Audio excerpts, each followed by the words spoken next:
first time. Thank you for that incredible mandate, the biggest Conservative majority since 1987, the biggest share of the vote since 1979. And the reason I have fought so hard in the last few days to continue to deliver that mandate in person was not just because I wanted to do so, but because I felt it was my job, my duty, my obligation to you to continue to do what we promised in 2019.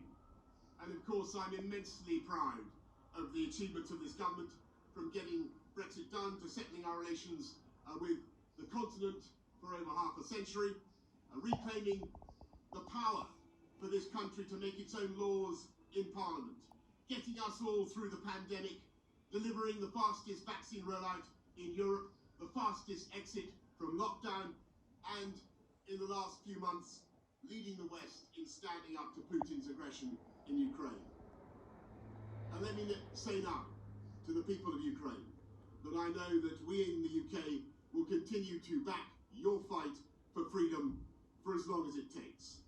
And at the same time, in this country, we've been pushing forward a vast programme of investment in infrastructure and skills and technology, the biggest in a century, because if I have one insight into human beings, it is the genius and talent and enthusiasm and imagination are evenly distributed throughout the population, but opportunity is not. And that's why we must keep levelling up, keep unleashing the potential in every part of the United Kingdom.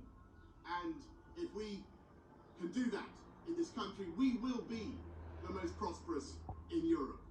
And in the last few days, I've tried to persuade my colleagues that it would be eccentric to change governments when we're delivering so much, when we have such a vast mandate, and when we're actually only a handful of points behind in the polls, even in mid-term after quite a few months of pretty relentless sledging, and when the economic scene is so difficult domestically and internationally. And I regret not to have been successful in those arguments, and of course it's painful not to be able to see through so many ideas and projects myself.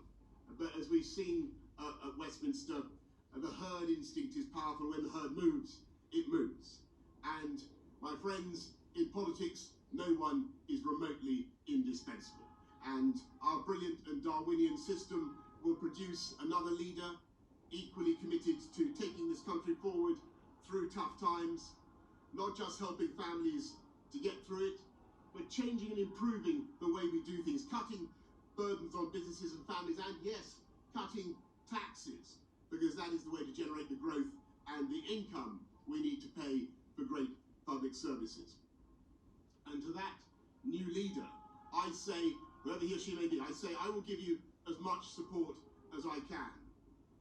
And to you, the British public, I know that there will be many people who are relieved, and perhaps quite a few who will also be disappointed.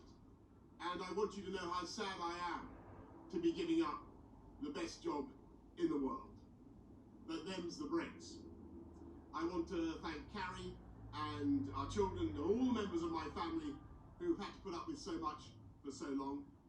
I want to thank the peerless British Civil Service for all the help and support that you have given our police, our emergency services, and of course our fantastic NHS, who at a critical moment helped to extend my own period in office, as well as our armed services and our agencies that are so admired around the world, and our indefatigable Conservative Party members and supporters, whose selfless campaigning makes our democracy possible. I want to thank the wonderful staff here at Chequers, so to here at Number 10, and of course at Chequers, and our fantastic prop force detectives, the one group, by the way, who never leave. Above all, I want to thank you, the British public, for the immense privilege that you have given me.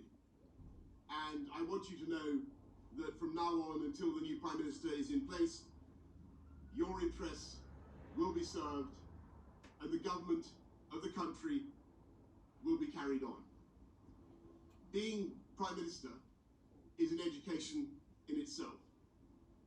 I've travelled to every part of the United Kingdom, and in addition to the beauty of our natural world, I found so many people possessed of such boundless British originality and so willing to tackle old problems in new ways, that I know that even if things can sometimes seem dark now, our future together is golden.